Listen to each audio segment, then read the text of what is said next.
How do dog emotions actually work? Dogs are social beings endowed with a rich emotional life that often surprises us with its depth. Like us humans, they experience a wide range of emotions from love and excitement to fear and anxiety. Canine love is a beautiful and powerful thing. They are capable of forming deep, unwavering bonds with their owners.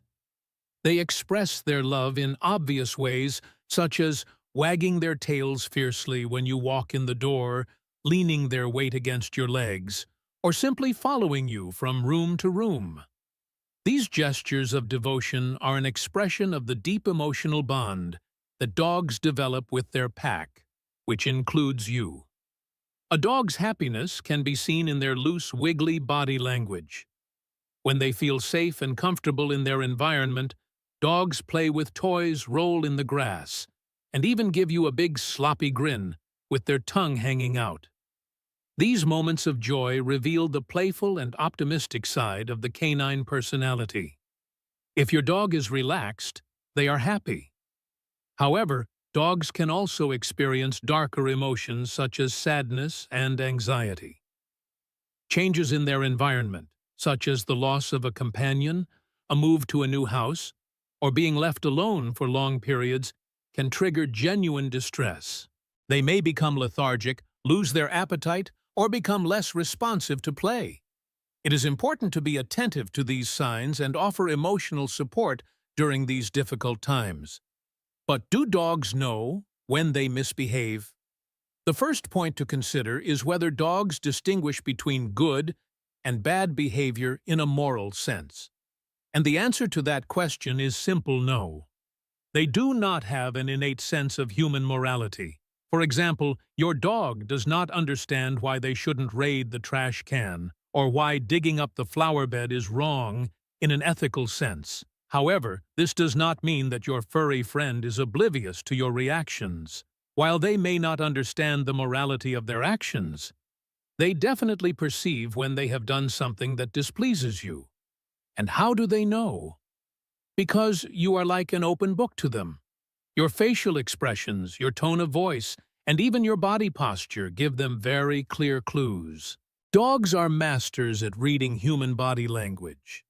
When you are happy, your tone is high and friendly, something your dog associates with praise and treats. But if you are upset, your voice drops, becomes stern, and your dog realizes that the vibe has shifted immediately. Studies have shown that dogs can read our emotions through our facial gestures and even our scent. A frown or a tense posture tells them a story immediately. So more than understanding what is good or bad, dogs learn from our responses. If we react angrily, they associate that context with fear or stress. After understanding how they perceive our emotional responses, an inevitable question arises. Can dogs really apologize? Here is the truth. Dogs do not feel the complex human emotion of guilt in the way we do. That famous guilty look with the sad eyes and tucked tail is actually a fear response. They are reacting to your anger, not reflecting on their past actions. That is, if you expect your dog to sit you down and explain why they ate the sofa, keep waiting. However, while dogs do not understand the concept of moral remorse, they do understand when the social bond is broken. And that is when they will try to appease you. If your dog approaches you with submission after naughty behavior, it's not exactly an apology, but rather a way of saying, "I see you are angry. Please don't be mad.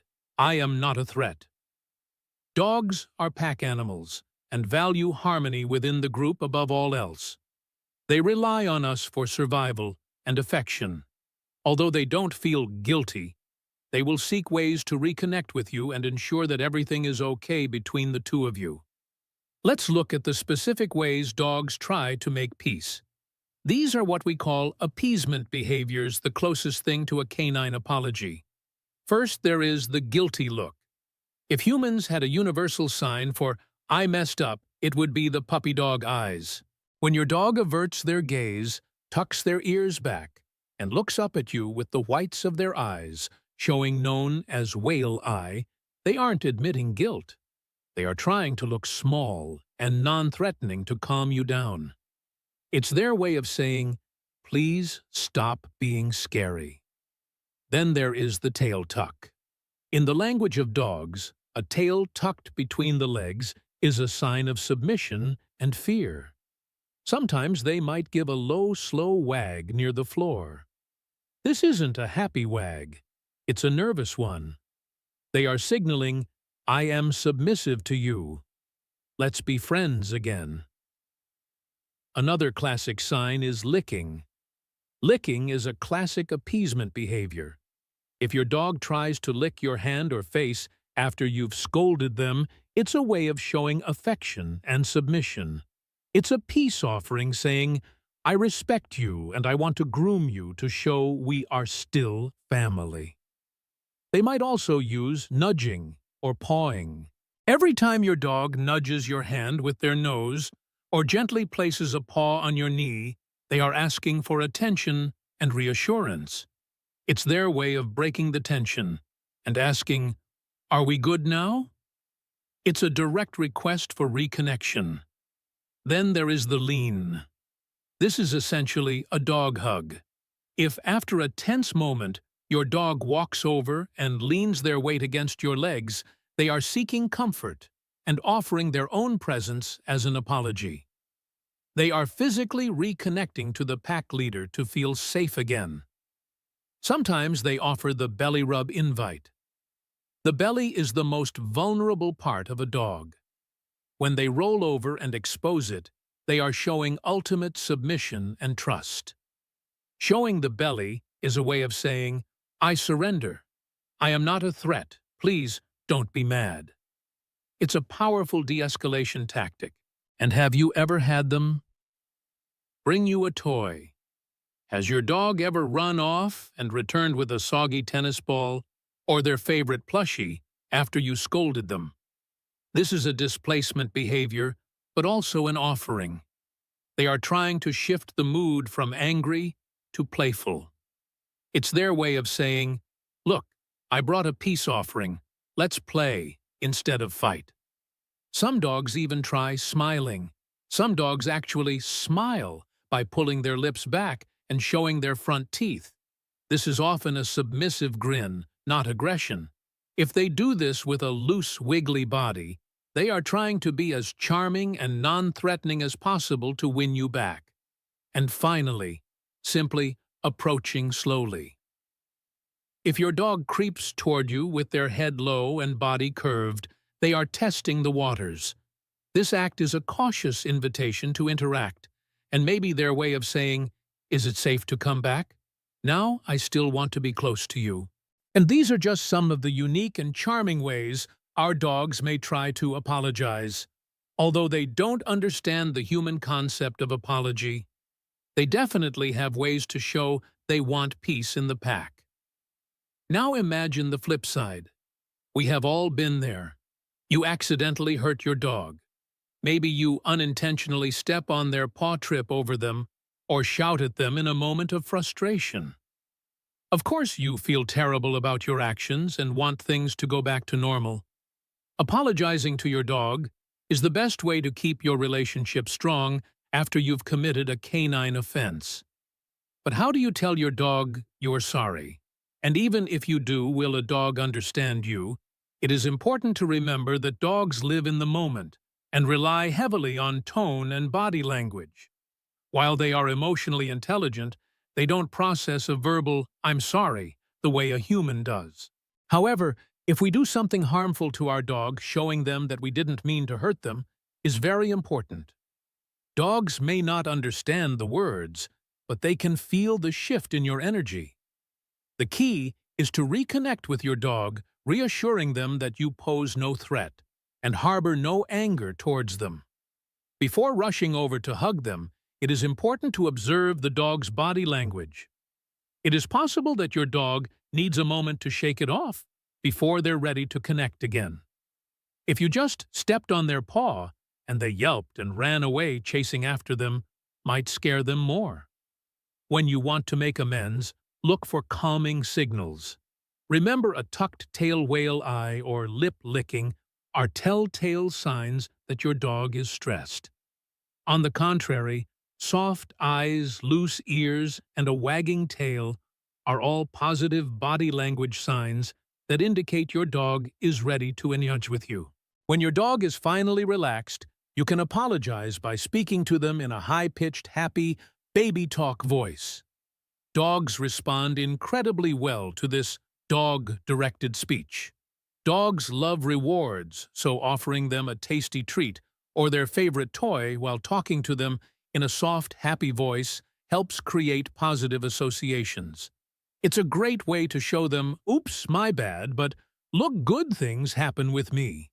The good news is, dogs are incredibly forgiving creatures.